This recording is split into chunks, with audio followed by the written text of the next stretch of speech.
physicists announced the discovery of a subatomic event so powerful that the researchers wondered if it was too dangerous to make public. The explosive event?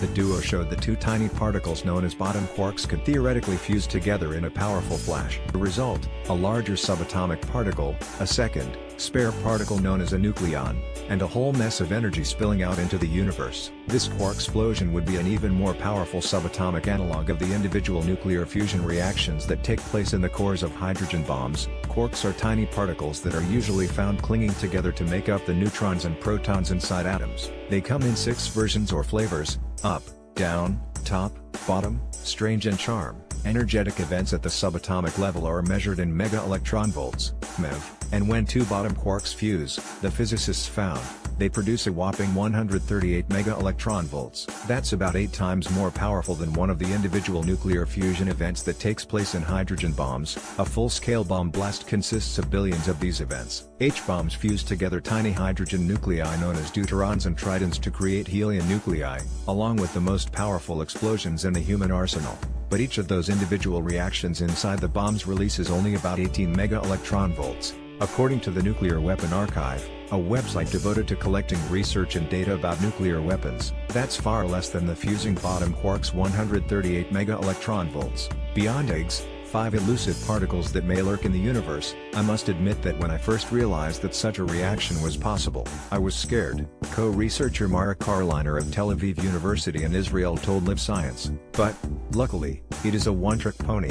As powerful as fusion reactions are, a single instance of fusion on its own isn't at all dangerous. Hydrogen bombs derive their enormous power from chain reactions, the cascading fusion of lots and lots of nuclei all at once. Karliner and Jonathan Rossner, of the University of Chicago, determined that such a chain reaction wouldn't be possible with bottom quarks, and, before publishing, privately shared their insight with colleagues, who agreed. If I thought for a microsecond that this had any military applications, I would not have published it.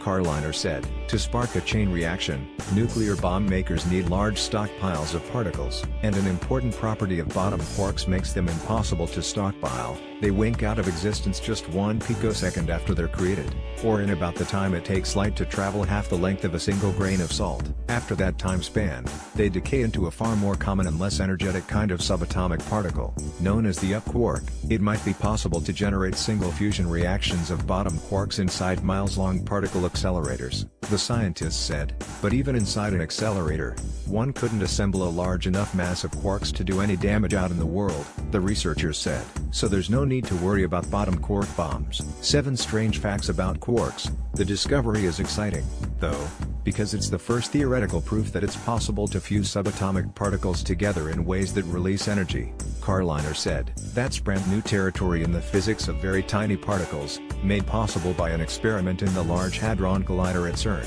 the Massive Particle Physics Laboratory near Geneva. Here's how the physicists made this discovery. At CERN, particles zip around a 17-mile-long, 27 kilometers, underground ring at near light speed before smashing into one another. Scientists then use powerful computers to sift through the data from those collisions, and strange particles sometimes emerge from that research. In June, something especially strange turned up in the data from one of those collisions, a doubly charmed baryon, or a bulky cousin of the neutron and proton, itself made up of 2 cousins of the bottom and top quarks known as charm quarks. Now, charm quarks are very heavy compared to the more common up and down quarks that make up protons and neutrons, and when heavy particles bind together, they convert a large chunk of their mass into binding energy, and in some cases, produce a bunch of leftover energy that escapes into the universe. Wacky physics, the coolest little particles in nature.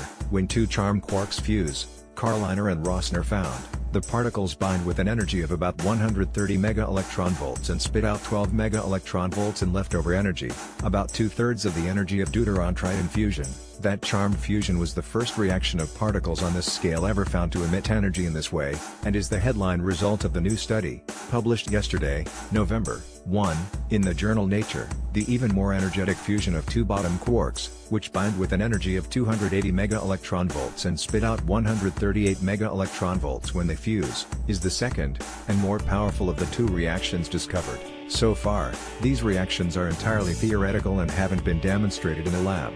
That next step should come soon though. Carliner said he expects to see the first experiments showing this reaction at CERN within the next couple years. Editor's note: this article was updated to correct a statement saying that top quarks make up neutrons and protons. Up and down quarks make up protons and neutrons. Originally published on Live Science.